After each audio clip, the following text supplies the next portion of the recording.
ज्ञान मंथन में आप सभी का हार्दिक अभिनंदन करते हैं। मैं हूं सुबोध और दोस्तों आज के अपने इस वीडियो में हम आपको बतलाएंगे कि भगवान श्री कृष्ण को दामोदर क्यों कहा जाता है। दोस्तों पवित्र कार्तिक मास का एक नाम दामोदर मास भी है।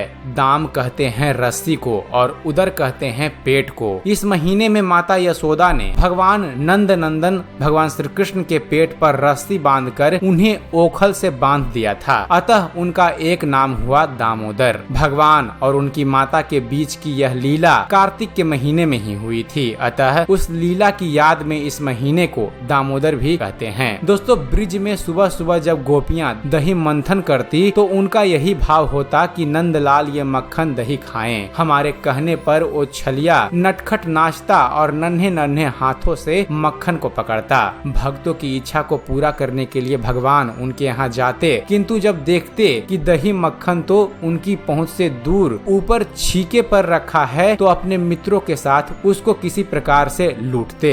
गोपियां इससे आनंदित तो होती, किंतु नंद नंदन को देखने के लिए किसी न किसी बहाने से यशोदा माता के यहाँ चली जाती और शिकायत करती। माता यशोदा अपने लाल से यही कहती कि अरे कान्हा, अपने घर में इतना मक्खन दही है, फिर तू क्यों बाहर जाता है। एक दिन माता यशोदा भगवान को दूध पिला रही थी, तभी उन्हें याद आया कि रसोई में दूध चूल्हे पर चढ़ाया हुआ था, अब तक उबल गया होगा। माता ने नन्हे कृष्ण को गोद से उतारा और उबलते दूध को आग से उतारने के लिए लपकी। भगवान श्री कृष्ण ने रोष लीला प्रकट की और मन ही मन बोलने लगे कि मेरा पेट अभी भरा नहीं और मैया मुझे छोड़कर रसोई में चली गई। बस फिर क्या था, भगवान ने सामने दही घी माखन रखे हुए मिट्टी के बर्तन को तोड़ दिया, जिससे सारे कमरे में दही बिखर गया। परंतु इससे भी बाल कृष्ण का गुस्सा शांत नहीं हुआ। उन्होंने कमरे में रखे सभी दूध और दही की मटकियों को तोड़ डाला। इसके बाद छीके पर रखे हुए मक्खन व दही के मटकों को तोड़ने के लिए एक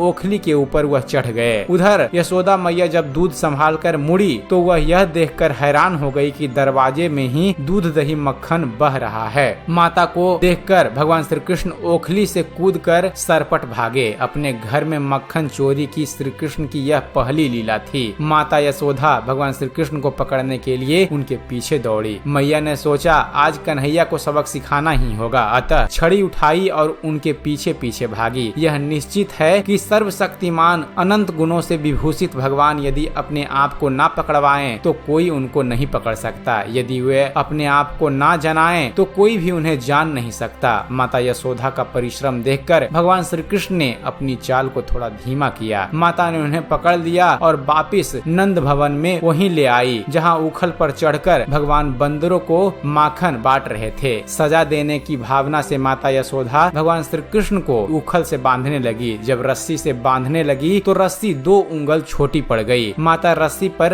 रस्सी जोड़ती जाती, परंतु भगवान श्री कृष्ण की दिव्य चमत्कारी लीला से हर बार रस्सी 2 उंगल छोटी पड़ जाती। सारे गोकुल की रस्सियां आ गई, किंतु भगवान नहीं बंध पाए। रस्सी हमेशा 2 उंगल छोटी रह जाती। भगवान ने अपनी इस लीला के माध्यम से हमें बताया कि वे छोटे से गोपाल के रूप में होते हुए भी अनंत हैं। अपनी वात्सल्य रस की भक्त माता यशोदा की इच्छा पूरी करने के लिए वे लीला पुरुषोत्तम जब बंधे पहली रस्सी से ही बंध गए, बाकी रस्सियों का ढेर यूं ही पड़ा रहा। इस लीला के बाद से ही भगवान श्री कृष्ण का एक नाम हो गया दामोदर। श्रीमद् भगवत गीता की टीका में हर बार रस्सी के 2 उंगल कम पड़ने का कारण बताते हैं। 2 उंगल अर्थात मनुष्य की भगवान को पाने की निष्कपट भक्तिमयी चेष्टा 1 उंगल और भगवान की कृपा 2 उंगल। जब दोनों होंगे तब ही भगवान हाथ आएंगे, नहीं तो कोई भी भगवान को प्राप्त नहीं कर सकता। तो दोस्तों यह थी कथा भगवान श्री कृष्ण को दामोदर कहे जाने की। उम्मीद करते हैं फ्रेंड्स आप सभी को हमारी यह कथा पसंद आई होगी। अगर वीडियो पसंद आया हो तो वीडियो को लाइक और ज्यादा से ज्यादा शेयर कीजिएगा, ताकि यह जानकारी और भी दूर तक पहुंच सके। और दोस्तों अगर आप चाहते हैं कि आपके द्वारा बताए गए टॉपिक पर हम वीडियो बनाएं तो आप हमें कमेंट्स जरूर कीजिएगा, क्योंकि आपका एक कमेंट हमें और भी ज्यादा अच्छी से अच्छी वीडियो बनाने के लिए प्रोत्साहित करता है। और दोस्तों ऐसे ही लगातार वीडियो देखते रहने के लिए आप हमारे चैनल ज्ञान मंथन को सब्सक्राइब करना न भूलिएगा। आप हमारे चैनल को सब्सक्राइब कीजिए और देखते रहिए, जानते रहिए। धन्यवाद। जय हिंद।